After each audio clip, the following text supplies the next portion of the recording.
What's happening, guys? Good morning, everyone. You've tuned into Rules for Rebels, and today we're going to be answering the question, how will cryptocurrency fare during a recession? So this is a topic I've been seeing coming up more and more again, not only a recession period, but how cryptocurrency will do. And I see a lot of people naively thinking that crypto will do well in a recession, and it's my thought that crypto will do the opposite. Crypto will fare horribly during a recession. I think we could see Bitcoin go down below $5,000, which would be about a 50% haircut. I think Bitcoin recently dipped down to about $9,700, so it's actually dropped below 10K. But I think we could easily go below 5K, and I think $2,000 to $5,000 is very realistic.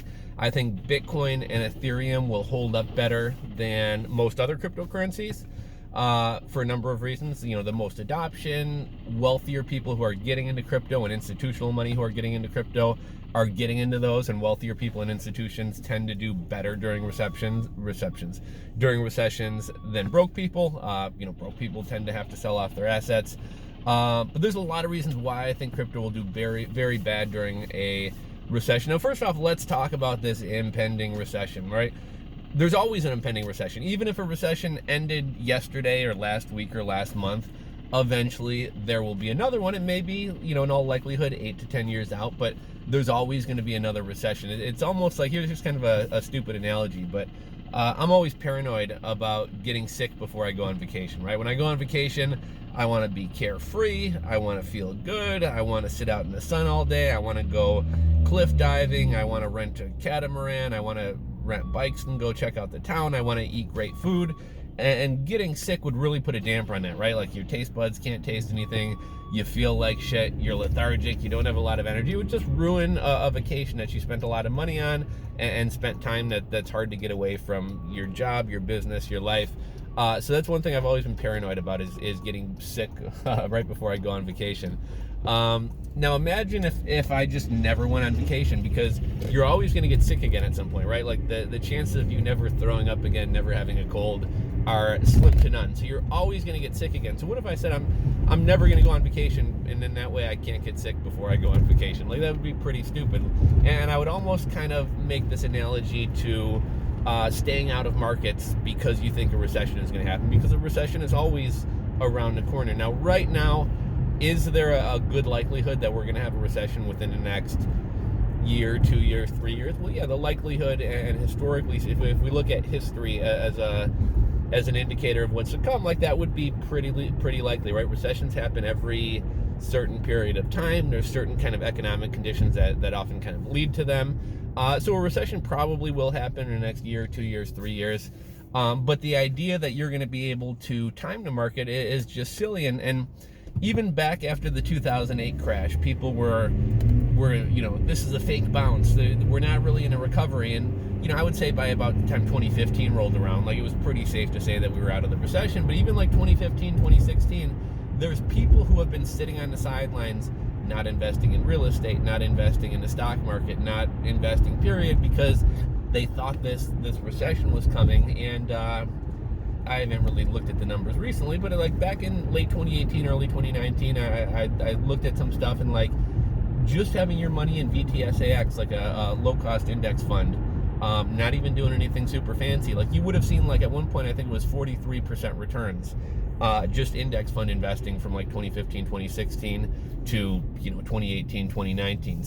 Now imagine if you sat on the sidelines waiting for this pullback, waiting for this recession, this correction to happen, you would have missed out on all those gains. And what I think winds up happening to a lot of people is they sit out for too long, that recession never comes, and then finally at the last minute they're like, okay, well, I've missed out on all this, I'm just gonna dump all my money into the market. And you sat out through all the gains, and now that recession happens and you're down money. Whereas I think they say the average stock market pullback is like 13 to 15%. The average bear market or recession is about a 30% pullback. So, if you'd been in the market since 2015, you saw 43% gains, and then the market pulls back 33%, you're still up 10%. So point being, don't don't live your life, fearing a recession, because there's always a recession that's going to happen. Just keep dollar cost averaging, keep doing whatever you're doing. Now, in terms of why I think crypto is going to fare very poorly during a recession, a couple things. Some of the things that do worst or do the worst during recessions are high-risk speculative investments, right? During recessions, during times of volatility and uncertainty, people tend to go to more stable things, more stable investments. So what does that mean? And if people want to stay in equities, they're going to go to like dividend stocks. They're going to go to what's the word I'm looking for? Necessities, like there's a word for it.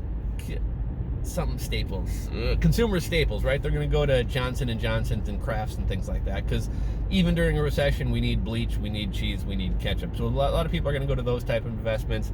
A lot of people are going to go to CDs, bonds, things like that, just to kind of preserve their money. So money tends to flood out of high-risk speculative investments.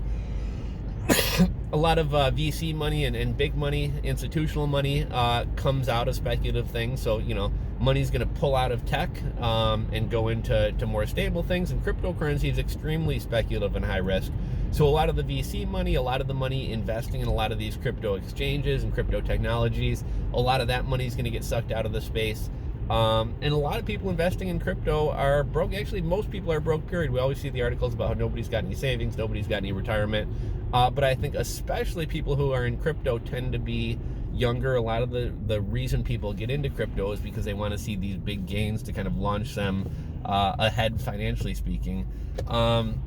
And this kind of gets into like what coins are going to fare the best. So Bitcoin will by far fare the best. Ethereum will be probably a distant second. And I think pretty much everything else is going to get slaughtered. I think coins that trade on Coinbase might do a little bit better than random altcoins and shitcoins, but really like everything besides Bitcoin and Ethereum is going to get absolutely slaughtered. And I think Bitcoin and Ethereum themselves are going to get slaughtered as well. Here's another thing to think about. So we kind of talked about like wealthy people tend to, not only do they fare better during recessions, but a lot of times they actually do very well in recessions because they got plenty of money, they got a nest egg, they got an emergency fund. And not only are they not having to sell off assets to live, to pay their mortgage, to pay their bills, they're actually continuing to accumulate assets at rock bottom prices. Well, think about the coins that probably have the brokest people investing in them, or, young broke people without a lot of money, people without a lot of savings, people not established in their careers. Things like Tron, things like Nano. These are the cryptos that I think are going to get hit the hardest. Okay, guys, sorry, I had to grab my Dunkin' Donuts there, but I think I still got my thoughts. So, I was talking about shit coins getting wiped out. One, because they're extremely high risk and speculative, and even people who are going to stay in crypto are going to flee the Trons and the Nanos and the other shit coins and go to Bitcoin or go to Ethereum.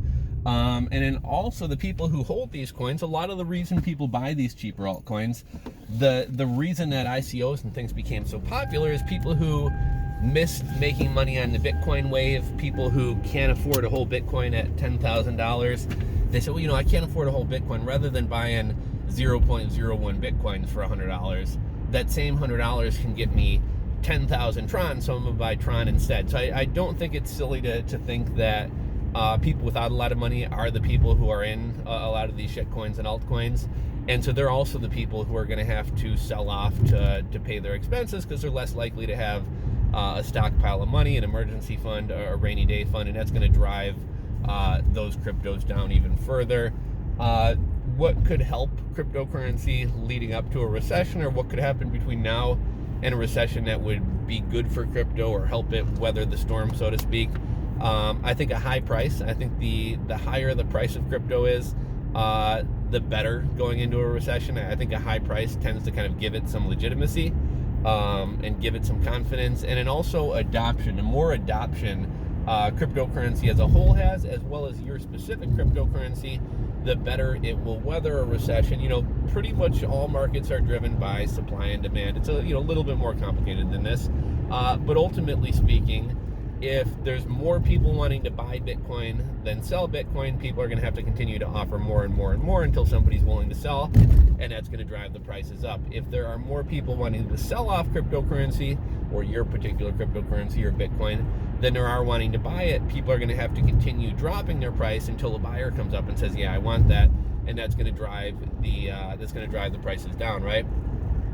And so if a coin has adoption, if you had to buy Bitcoin, or really any cryptocurrency, if you had to buy Bitcoin, if you had to buy Bitcoin to pay your Netflix bill, or if you had to buy Bitcoin to gamble on an online casino, or you had to buy Bitcoin to buy your weed from the dispensary, like, these are all use cases, this is all adoption. You're gonna have to buy Bitcoin to then be able to spend Bitcoin on something. And because there is that utility, even if all the speculation dries up, I'm still going to buy Bitcoin to go down to the dispensary and buy my weed because they only take Bitcoin.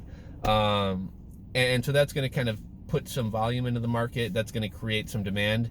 If everything is purely speculation and there's no use case, which, let's be honest, I mean, pretty much 99% of cryptocurrency is speculation, you know, an asset like that is going to fare really poorly during a recession.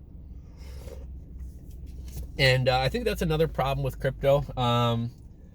I'm less confident in kind of the future of crypto than I was a couple years ago, or maybe it was just before. I was kind of like naively positive. But back during like the 2017 bull run, like, you know, I'm like, oh, this shit's going to like $50,000, $100,000. Like, I kind of got greedy. And I think part of it was just being like overly excited, but at the time there was so much excitement and so much adoption and things were moving so quickly that it was easy to be really positive. I mean, when I think about it now, nobody's using crypto, and even people who are supportive and like crypto, like myself, like, I think crypto in many ways is a superior technology to the current banking system. You know, getting rid of middlemen, getting rid of high fees, long clearing times, you know, putting a bank in everybody's pocket. There's a lot of positive things about crypto, but ultimately, you know, privacy, but ultimately at the end of the day, to your average Joe buying a cup of coffee on his way to work, do they really give a shit about the privacy of buying your coffee? Absolutely not. Credit card is already the default. It's what they have in their pocket. It's what they're used to. So, you know, just right off the bat, changing somebody's normal behavior is always going to be hard to do. So they say something has to be 10 times better to get somebody to switch. Well, how is crypto 10 times better, or even 2 times better than the credit card somebody has in their pocket? Like I said, it's already the norm. It's already what they use. They can buy on credit, so they don't even have to have the money. They get credit card rewards, right? They're going to get miles or rewards or cash back. A lot of credit cards, like my Chase Sapphire Preferred, for example,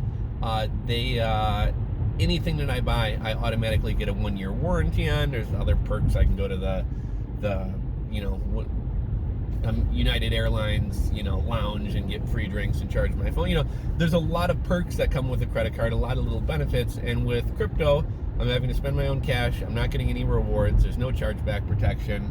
Yeah, I'm not getting warranties on anything. Like, there's really not any way currently that crypto is superior to a credit card, unless I'm like buying like weed or something like that, and it's some like black market thing that my credit card can't even be used for.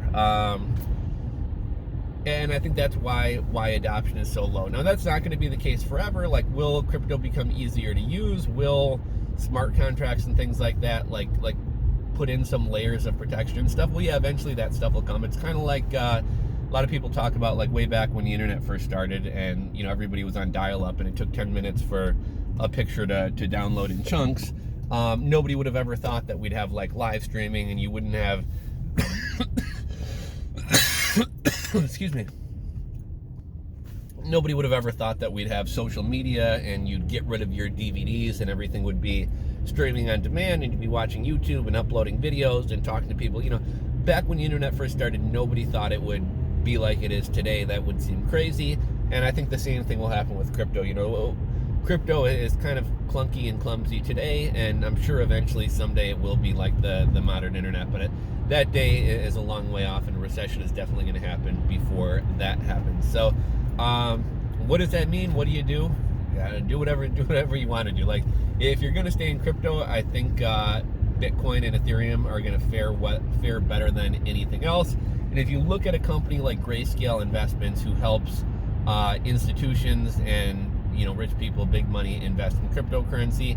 If you look at where they're putting their clients' money, it's like the super vast majority of it is going into Bitcoin, a little bit of it is going into Ethereum, and almost none of it is going into anything else. So, follow the money, follow the wealthy people's money. The wealthy people aren't going to be the ones selling off their assets in a recession. They're going to be the ones accumulating more at rock bottom prices. So, I think Bitcoin and Ethereum will fare better than everything else. I think everything else is going to get absolutely destroyed, and a lot of them will probably get wiped off the map. But that's just my thoughts. I'd be curious to kind of see what you guys think. Go ahead and drop a comment in the comment section below. If you're not subscribed to the channel, hit that subscribe button below, and we'll catch you on the next one.